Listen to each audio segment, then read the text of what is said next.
La plupart des habitants n'ont pas forcément conscience de l'existence des collecteurs d'eau usée qui sont sous leurs pieds. Et en fait, une fois qu'on a tiré la chasse d'eau, la plupart des habitants se désintéressent de la problématique.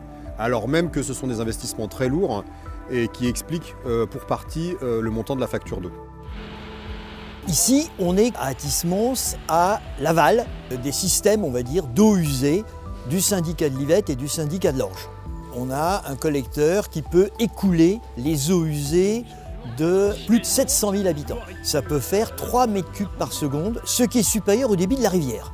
C'est un collecteur qui a été posé il y a une soixantaine d'années, qui a une section carrée en béton et qui est très fortement attaqué, notamment par les gaz dans sa partie supérieure. Il y a des fissures, ce qui veut dire que quand le niveau de la rivière est bas, puisqu'il est juste au bord de la rivière, les eaux usées peuvent sortir et s'infiltrer donc sur les bas-côtés de la rivière.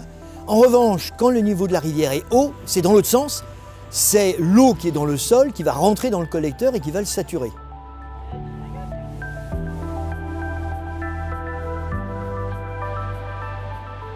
Dans un premier temps, nous avons effectué une station provisoire pour reprendre les effluents.